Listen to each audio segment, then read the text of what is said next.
سڵاوتان لێبێ خۆشەویستان لە دیداری تایبەت لەگەڵتانم کە دیداری تایبەتە بە مژارە بە تایبەتی سیاسیەکان لەسەر ئەو باس و خواستە سیاسیانە کەسانی پسپۆڕ و شارەزا دێنێتە ستۆدیۆی دیداری تایبەت دەیان دوێن لەسەر پرسە سیاسیەکان ئەم جاریش لەگەڵ مامۆستا حەسەن شێخانی وەکو چاودێری سیاسی یاخود ئەندامی مەکتەبی سیاسی بزوتنەوەی ئیسلامی کوردستان لە ستۆدیۆی دیداری تایبەت لەگەڵمە. پێشەم شتێ بەخێراتنی مامۆستا بکەم بەخێراتی مامۆستا. زۆر سپاس دەکەم بۆ جەناب و بۆ ستافەی لێرە کارەکانتان لەگەڵ ئەنجام بدەن. زۆر سپاس مامۆستا، زۆر بەخێراتی. چۆن مامۆستا بدوێنم بۆ کۆی کە خۆی لە ناو جەرگەی ئارێشەکانەوە لە ناو کێشەکانە ئەویش باسی دادگای باڵای فیدراڵی عێراقا بە تایبەتی ئێمە باز لە کەرکووکەکەین وە مادەی 140 و بە تایبەتتر پێگەنانی کابینەکەی محەممەد شیع سوودانی ئەم کێشانەی کورد بە تایبەتی کێشە دەستوریەکان و مادەی 140 تا دوایەوە چینە ناو قسە و باس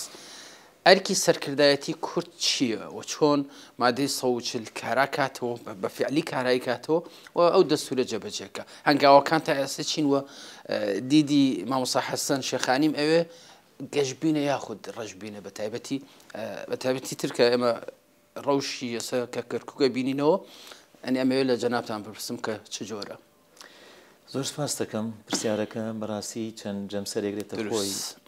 بەڵام ئەرکی سەرکردایەتی کورد بەڕاستی لەم کاتەیە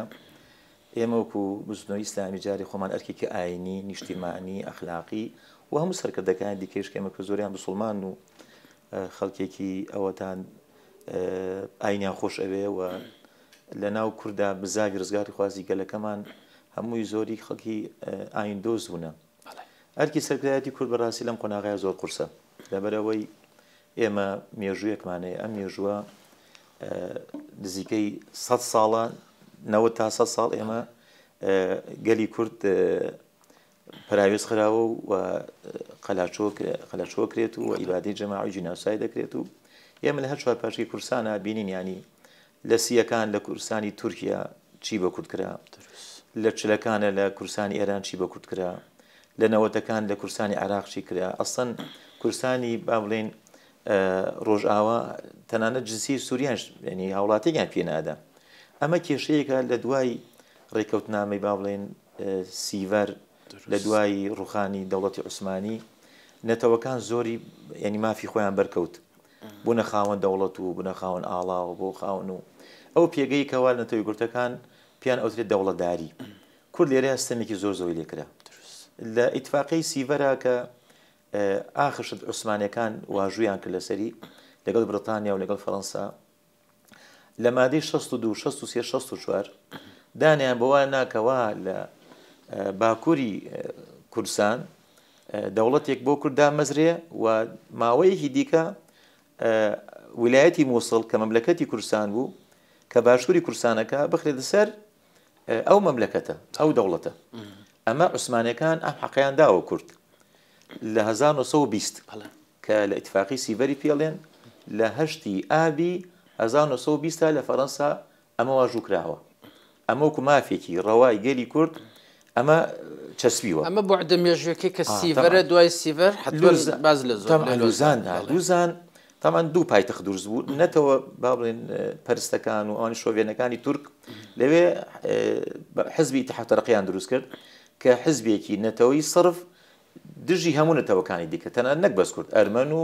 عەرەب و کورد و ئەوانی کەوا لە تورکیا ئەژیان لە 1923 ئەو یانی دوای 3 ساڵ ئیتفاقی لوزانیان کرد. لەو کاتەیە تورکەکان زۆر زیرەک بوون چون شبه ئیتفاقیان کرد لەگەڵ ڕووسەکانە چۆن ئیسار ئەو سیاسەتە یعنی بین تورکیا پێکی لە ناتۆی و پێکی لای رووسیا و لا سینە و لای ئێرانە و هەر ئەو یاریانێک لەبەرەوە کورد پەراوێز خرا لە ئیتفاقی لوزانە بەی شێوەی باس نەکرا و لە تورکیا هەر داوای با بڵێن ویلایەتی مووسڵیە کرد لە 1926 ئیتفاقی ئەنقەرە کرا کە تورکیا و بەریتانیا و فەڕەنسا بە سەرپەرشتی با بڵێن ئەمریکا و رووسیایش ئیتفاقی کرا تەنازولی کرد لەسەر ویلایەتی مووسڵ بەبری ئەوەی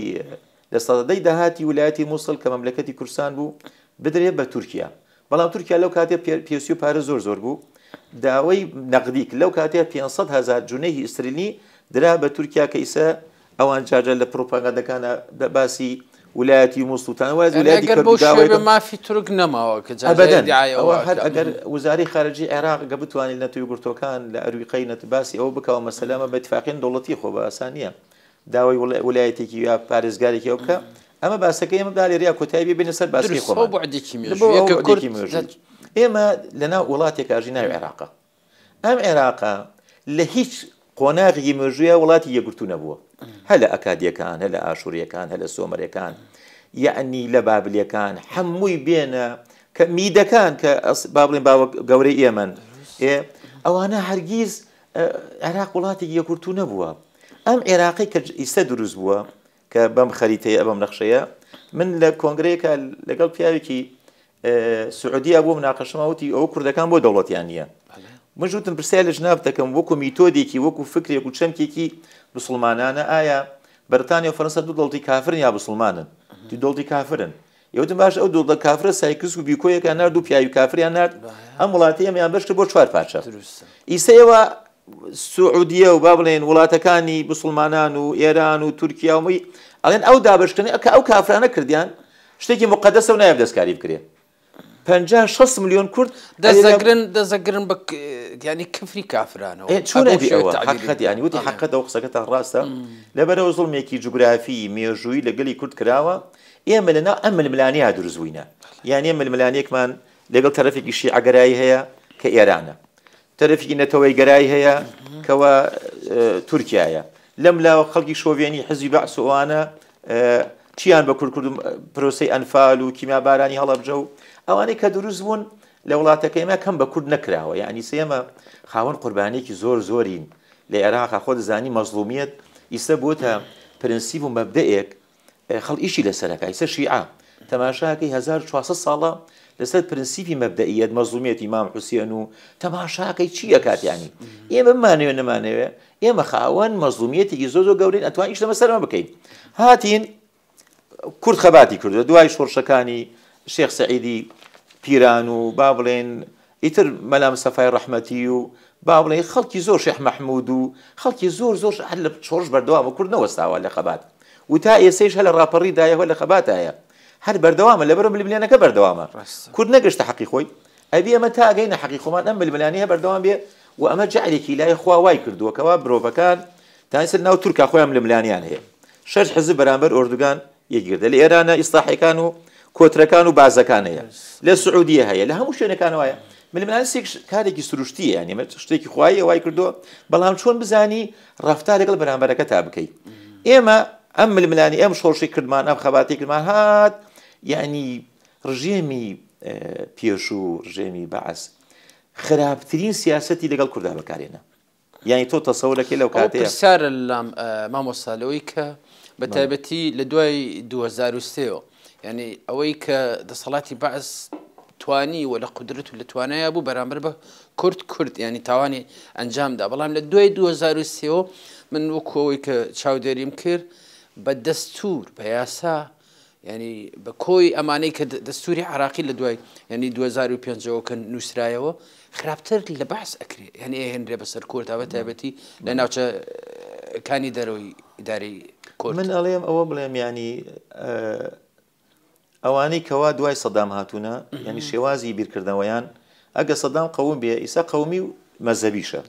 زیادی کردو ینی بەڵام ئێمە لە ئەوەی کە کورد خەباتی زۆری کردووە یان لە بزاوی ڕزگاری خوازی گەلەکەمان کورد زۆر قوربانی داوە و نەوەستاوە ئەو شیانە شایدن ینی یانی بەڕاستی مێژوویەکە پرسەروەریە ینی کورد ئەنجامی داوە بەرامبەر دڕنەترین ڕژێم بکەن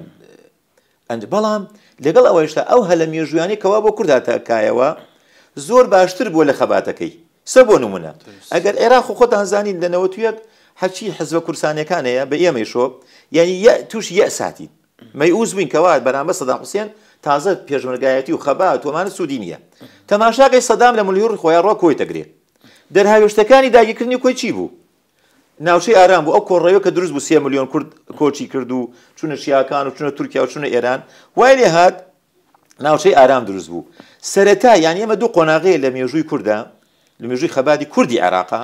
زۆر گرنگە کاک شۆمان یەکەمیان بەیاننامەی 11 ئازار بەیاننامەی 11 ئازار بەڕاستی هیچ وڵاتێکی عەرەبی هیچ وڵاتی نە تورک نە فارس لە ئیتفاقیەکان نەیانویست ناوی کورد وەکو اتفاقی لوزان نەیانویست ناوی کورد بێنن بەڵام کە بەیاننامەی یانزەر ئازار نووسراوە بە ئیشرافی نێودەوڵەتی و ئەم بەیاننامەی بڵاو کرایەوە کەوا ڕێکەوتن کراوە و مەجلس تەشریعی دانرێت لە کوردستان و چی ئەمە سەرچاوی زۆر گرنگ بۆ خەباتی کورد ئەمە یەک دوو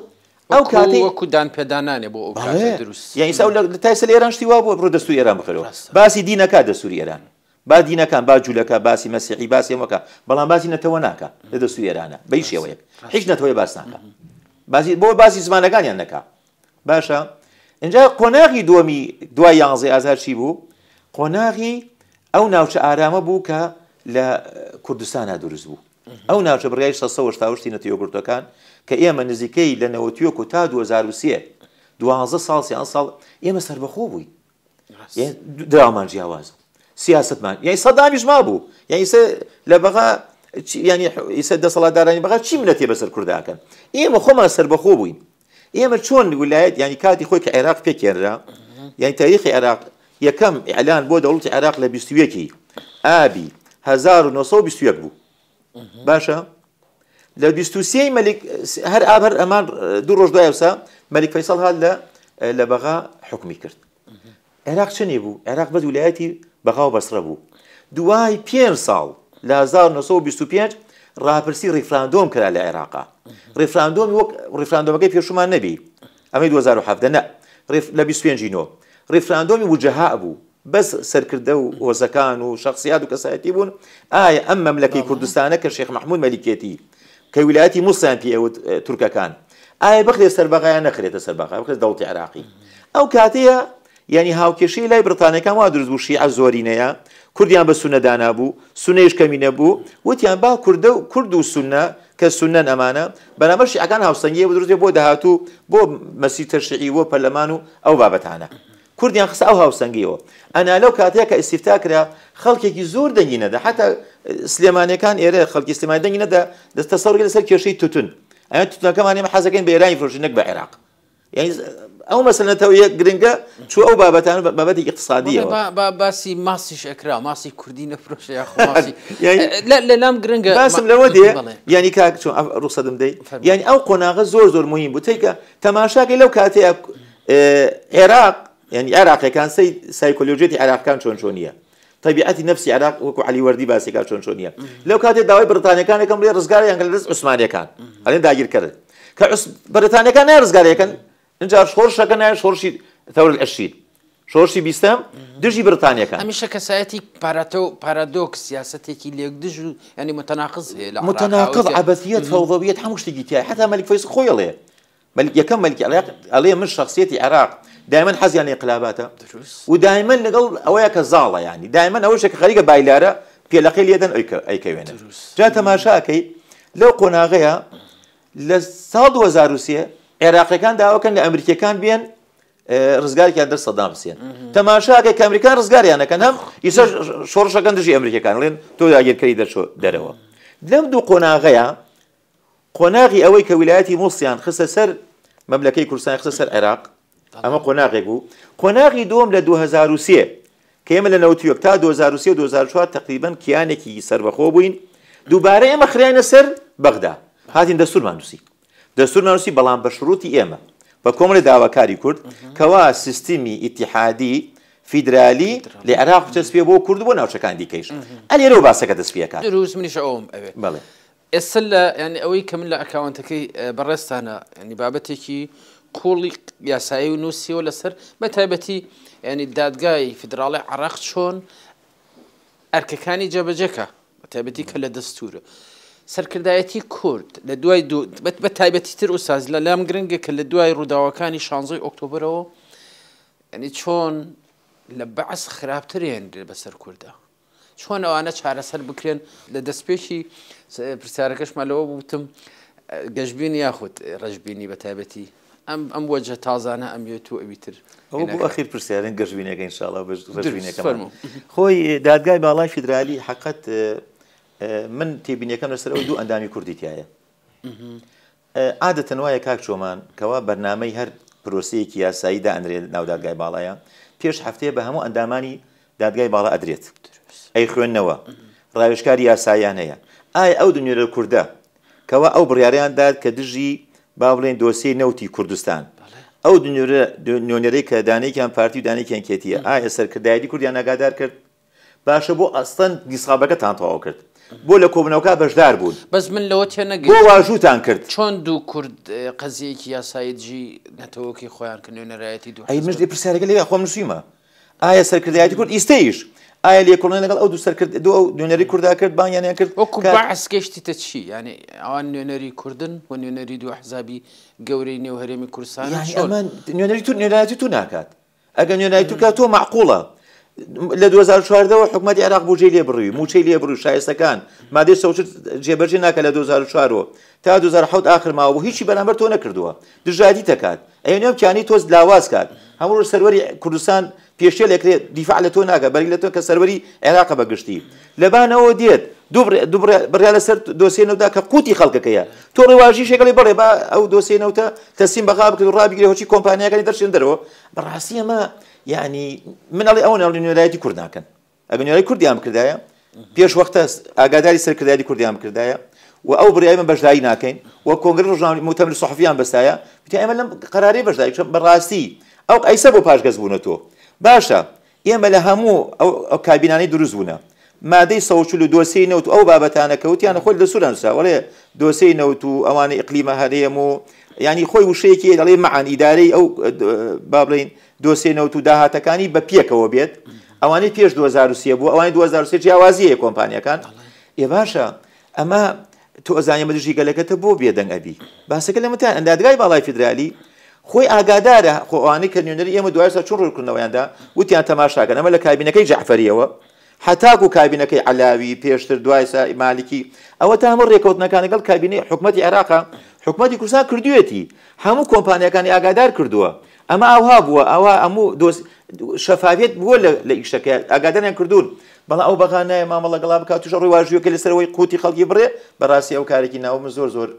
بابن سەر نووسیوتم سەرکردایەتی کورد ئەبێ ئەو وایە هەڵوێسێکی هەبوایە دەربارەی نوێنەرانی کوردە دادگای باڵای فیدرالی ئەو قەیرانەی کە سل لە ناوچە کوردستانەکانە ینی ئەو گوزەرێ بە تایبەتی ینی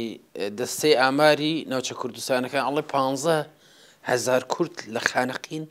ینی کۆچی ناچاریان پێکراوە ینی کە من بەراوردەکەم کرد بەراوردەکە مقارنەکەم لە چییە ئەو کاتە بەعز بەو جەبەڕوتی خۆیەوە بەو دیکتاتۆری خۆیەوە بەو ڕادێ ینی هێنی زڵمی ناکرد لە کورد ینی ئێمە کە سەیری ناوچە کوردستانیەکانەکەین ئەوە هەر بە نسبەت کوردەوە نییە ئەوە دۆخەکە خراپە بە نسبەت عەرەبیشەوە ینی وای لات و بۆ تورکمانیش لەوە خراپتر ینی ئێمە ئەتوانێ سە بڵین کورد و تورکمان و عەرب لە کەرکووک کەمینەن لەبەرەوەی لە دەرەوە تحکمی ئەمان نەکرێت لە جنوبەوە ینی هێنران بۆ ناوچە کوردستانەکان بە تایبەتی لە کەرکووک و دەوروبەری خۆی دووسێ هۆکاری هەیە هاتنی خەڵکی خوارەوەی عێراق پێکاتی عەرب بۆ ناوچەکانی ئێمە یەکەم کێشەی زەویانەیە زەوی ئاوان زۆری بەپیت نییە کێشەی ئاویانەیە ئاویان سیۆریا هەر نییە کێشەی کاریانەیە و کێشەی ئەمنیان هەیە و زۆری ئەو سونانەی هاتوونە زۆر کویسە لە کوردستانە تەقریبا ملیۆنێک و ڕوبعی خەڵک لە عەربی سونە هاتۆ بۆ کوردستان ئەو ئەرکێکی زۆر سەر حکومەتی هەرێم یعنی ئەمە هۆکەی چیە هۆکەی ئەمنیە زۆریان داوا لە 150 خەڵکی و کارز خەڵکان لە ئەوە داواکار سەبەبێکترەوەیە کە نەوەی زۆرەخەنەوە نەوەی زۆرەخەنەوە ئەو کێشە کە ئەمە ئیسێمە کورد لەگەڵ هینا هەمان لەگەڵ عەرەبە هەموو ساڵێک 500 ملیۆن عەرب لە حەویجە و دەوروبەری عەرب زیاد دەکات ینی ئیسە تورکیا بەرامبەر کوردەکانەیەتی کورد لە تورکیا زیاد دەکات تورک لە تورکیا کەمەکەن لەبەرەوە یەک مناڵیا و دوو مناڵیا ژنایەنن یعنی ئەمە تەناسوبێکە سوبحانڵە هاوکێشێکی زۆر سەیرە جا لەبەرەوە ئەمە سەرچاوێکی مێژووی گردو یعنی تۆ تەماشاکە لە مێژووە خەڵک هەر بەرەو سەر هاتووە یعنی بۆ وڵاتەکەمان خۆشە یعنی خەڵک چاوی تێبڕێ و کەشوایەکی خۆشیە و خەڵکی ئەمەش خەڵکی ڕۆشنبیرە خەڵکێکی پێکەوە ژیان ژیانە یان ڕشکەی داکوتاوە ناو ئەم خەڵکی ئێمەیە عەرەب دێ تورک دێ هەرکێ دێ مامەڵێکی زۆر تەندروستی لەگەڵا دە تۆ بڕۆ لە بەغا بژی بڕۆ لە کود بژی بڕۆ لە خوار لە نجەف و کەربەلا بژی زۆر زەحمەتە هەڵکەی لەگەڵیانە بەڵام خەڵکی کورد تەبیعەتی وایە زۆر یعنی چۆن ئەڵێ پرینسیپی بێکەوە ژیان بۆتە بەشێ لە ژیانی سروشتی کورد وایە جا لە بەرەوان چیەکەن دێن لێرە و ئاسانکاریانیش بۆکەن و ئەو عەرەبانیش لە مادەی سەوچرا گەڕێنراوە بۆ شوێنەکانی خۆیان دووبارە گەڕێنەوە بۆ کەرکووک و ناوچانە هەر بەدەست خۆیان وتیان وەرن بگەڕێنەوە ئەڵێن کاتی خۆی ڕشتان لێ کراوە چیتان لێکراوە عەرزیانش پێدراوە پاریانیش ئیمکانیەتیان هەیە تۆ تووسێم ناحەقیە بەرامبەر گەلی کورد کراوە کورد لە جێگەی خۆی دەرکراوە خانەکەی وێران کراوە ئەنفال کراوە دەربەدەر 10 ملیۆنی پێدرێ عەرەبیە لێرە خانی پێدراوە سەدام حوسێن 30,000 سویسری و کاتێک پێداوە یەکەم وەژبە بە 2 قۆناغ 3 قۆناغ 10,000 سویسری پێداوە عەرزی پێداوە عەرزەکەیشی نەک 100 مەتری وەکوانی ئێمە 300 400 مەتری پێداوە ئەو 20 ملیۆن وەرەگرێت لەوێش عەرزێکیش پێ بدرێت لە لاوچەکەی خۆی شوێنەکەی خۆی ئێوانەی ئێمە هەمووی عەرزی پێ نەدراوە یعنی ئێستا ئەو کوردانی کە لە سلێمانی و لە هەولێروان ئاوارە بوون نەگەڕانەوە بۆ کەرکووک و دووزۆ ناوچانە یعنی عەرزی چی پێدراوە ئەم عەرزی تەجاوزە لەوانەیە لەحزەیە بڵێن ئەمە شوێنی حەدیقەیە و ئەمە شوێنی پارکە و ئەمە شوێنی مزگەوت لەوێشە دەیان بکەن دووبارە بە یانوی یاسای ئەوان بە یاسا کارەکەن ئەما تو باسی ئەوەکەی 70,000 کەس و 80 تۆ زانی یەکەم شەو لە دووس کە 16 ئۆکتۆبر ڕوویدا 70,000 خەڵکی دووس ڕای کرد 1500 دوکان تاڵانی کریا 200 ماڵ سوێنران نزیکەی 20 ماڵ هەر تەخت کران وێران کران جنۆسایدێک بوو بەڕاستی لە دقیق لە جێی قەرەبوو بە دەستور یعنی خراپترێن چۆن مامۆسا کورد ڕێکاری یاسایی بکرێتت بەر و دەستورێکی پاک و یعنی زۆر جواندا ڕێژراوەت و ئەگەر بەدیل ئەمە نیە ئەگەر ئەلتەرناتیڤەکە ئەمە نییە ڕێکاری دیکە چی؟ وەڵی ڕێکاچکە الحەمدای سێم ئەوەی هاوپەیمانان ئێمن ئەوانەی دۆستی ئێمن ئەمریکای و ئەوروپای و ئەمانە هەمووی خۆیان بە دۆستی ئێمە زان و پەیوەندی باشەوانە ئێمە ئەبێ یەکەم تەدویری ئەم قەزەی خۆمان نێونەتەوەی بکەینانی ئێستا الحەمدا لە سەرۆکایەتی هەرێمەوە ئەم کێشانی ئێمە لەگەڵ بەغدا بەرزۆ کراوە هەر کێشەی مادەی 160 و یۆنامیش خۆی مەبەست لەوەیە ئەکرێتە نێو دەوڵەتی بەڵێ هەر خۆی ئەم دوای ئاخر راپۆرتی جنی بلاسخارد کە باسی کرد زۆر ئاماژەی مادەی 160 داوە یەکێ لە ئەرکەکانی یۆنامی کە نوێنەری نەتۆیەگرتوەکان لە کەرکووک و لە عێراقا لە مادەی لە 2019 لە مادەی دووباە ئەڵێ یۆنامی سەرپەرشتی و چاودێری پرۆسەی هەڵبژاردن و ڕاپرسیەکانەکە لە عێراقا ڕاپرسی بەس ڕیفراندۆم ئەوی بەس مادەی 160 ڕاپرسیتیا هەیە کە مادەی 160 سێم قۆناغی ئاساییکردنەوە سەرژمێری و ڕاپرسیەکەی تایە ئەی باش یۆنامی بۆ بەرکەکەی خۆڵ ناسێ ئەلەمەیە پرسیارەکەوتان یۆنامیش دەبێ ئەرکەکەی خۆڵسێ لەبەرەوەیە ئاماژەیە زۆر جوان نییە لە عێراقا بڵێ ئەوان دەستور جێبەجێەکەن نزیکەی 55 مادەمان هەیە لە گرنگترین مادە مەرسی اتحادی بوو هاوشان لەگەڵ پەرلەمانە پەرلەمانی دیکەی پێنە مەرسی اتحادی کە پشتی کورد لەوێ زۆر زۆرە پشتی هەرێم ئیقلیم تا ئێستا دایانەوە بۆ زان لەوێ هاوشان لەگەڵ پەرلەمانە یاسا داڕێژەوەکو چاودێری هینەکە یاساکەی دانە ڕێژراوە بزان ئەو مەرسی اتحادیە چۆن چۆنیە بۆچی دانراوە ئەمە چاوێ لە ئێران کرد چۆن مەرسی شورای مەرسی خوبرگانیش هەیە بۆی چاودێری پەرلەمان بکە اینجا ئێمە چیمان هەیە مەرج قەضایی قالیمان هەیە ئەم مەرج قەضایی قالی زۆر تا ئێستا دایانەنا وەکو مەرسی اتحادی کەوا ئێستا کردیانتە پۆلیسی ئەنتەرپۆل بەسەر کوردەوە یعنی ئەو مەرسی اتحادیە با بڵێن مەرسی قەضایی عەلایە ئیشی چییە؟ ئیشی ئەوە بوو ئەوەتانێ ئایا لە بەغا چەندێ زوڵم لە ئەقالیمەکە لە شایستەی دارایی لە بورجە لە جێبەجەکردنی مادەکانی دەسوور ئەویانش دانەناوە ئەمانە بۆ ئێمە زۆر گرنگ بوو مەرسی اتحادی با بڵێن مەرسی قەضای العەلا ئەمانە زۆر بۆ ئێمە مهم بوو بکرایە لە بەغدا بەڵام ئەوان بەغدا ئەیانەیە وەکو چۆن شتە چێشتخانەیەک یعنی مینوی خواردن هەیە ئەڵێ ئەمە ناخۆم ئەمە ئەخۆم ئەوانە هەوا لە مامەڵ لەگەڵ دەسووراکەن مادەی 160 ناخۆم نایەوێ شتێکی دیکە ئەوێ ئەدگرێ باوانی کە دەسەڵاتە ئیتیحادیەکان زیاتر ئەوان چەقدە ناڕۆستە دەسەڵاتەکانی هەرێم بکات و بزان دەسەڵاتی هەرێم چییە و چی نییە ئێمە خۆمانشکەم کوڕیمانەیە کاک چۆمانیان بەڕاستی سە بۆ نمونە ئیسە چەند گرنگ ئێمە دەستورمان بنووسیات لە هەرێمی کوردستان و ڕاپرسی لەسەری بکرایە ئەو دەستورە بنەمایە گوجاری هەبوو هەر چوار پاشکەی دیکەی کوردستان و ئەمان توای هەر بەو دەستور ڕاپرسی سەر بکرێ شەرعیەتمان بە کۆمەڵی یاسا بدایە بەرامبەر یاساکانی بەغا بۆ ئێستایەمان و ئەو دەستور نسخەیەکی داوە نێوتی یۆگورتۆکان بەڕاستیەوە جێگەی هەڵوێستە لە سەرکردنە یعنی لەسەر چی وەستاوە دەستور تەسەورەکەی هەندێک کەس لەبەرەوە ئایا سەرچاوەی یەکەم یا سەرچاوەی سەرەکی یا شەریعەت سەرچاوەی بێ لە داڕشتەکانی یاسا ئێمە چی کێشەیەکەیە ئێوە لە عێراق کراوە ئێڵێ شریعەتی ئیسلام سەرچاوی بە سەرچاوەکانی سەرچاوی سەرەکی بێ بۆ داڕشتنی یاسا بەڵام لە دوایە مادەی ترەڵەیە و هیچ یاسایە دەنەشێت دژی مافەکانی مرۆڤ بێت ئەمە ئارەشەکەیە کە بۆ ناکرێت لە من تەسەورەکەم لەسەر ئەم بابەتانە بێت یانی جەنابتان وەکو کەسایەتێکی سیاسی و چاودێرێکی سیاسی بەدیلەکە ئەگەر دەستورە ئەمە دەبینینەوە کە دەستور جێبەجێ ناکرێت و لە هەمان کاتە مەرجی بەشداری کورد لە حکوومەتەکەی ئەوات بێ بەسەر و بابەتە ئێمە تەساوەر ینی ئێمە هاوپەیمانانی ئەوانی کەوا داعمی کوورد دەکەن و لەم قۆناغی ئیسا خەباتی بزاوی ڕزگاری خوازی گەلەکەمانە ئێمە ناوێت داوای دەوڵەت و ئەم بابەتانە بکەین لەم قۆناغەیە چونکە ئەمریکا خۆی ئەمە ئێوێ هاوپیان ئەمەیانێ ئێرە تو ئەڵێ کاکە سەر و کۆمارت پێدەم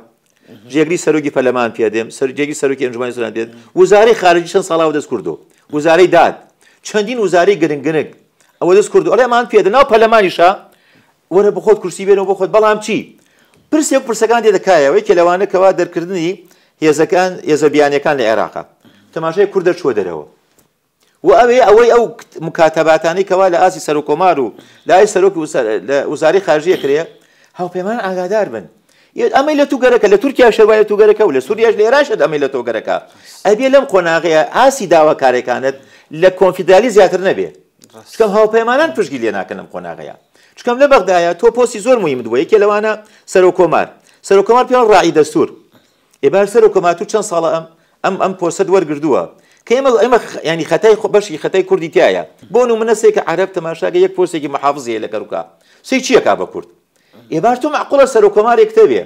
باشە مام جەلال بۆ کاتی خۆی هات بۆ کەرکووک سەردانی کەرکووکی ئەکرد بە هەفتە ئەماوە سەرۆکی هەرێم ڕێزا کاک مەسعود بۆ هات بۆ کەرکووک بە هەفتە ئەمایەوە سێ دەستەمانێ سێ دەستە نوێنەری مادەی سەوشلمانی لە پەرلەمان جوانەخان جوان ڕۆژبەیانی لە ئەنجومەنی وزار ڕایشکارێکمانێک کە ڕێبوار تاڵەبانی دەستێکی تازەی دروست بووە کاک فەهمیە کە تا دەستێکی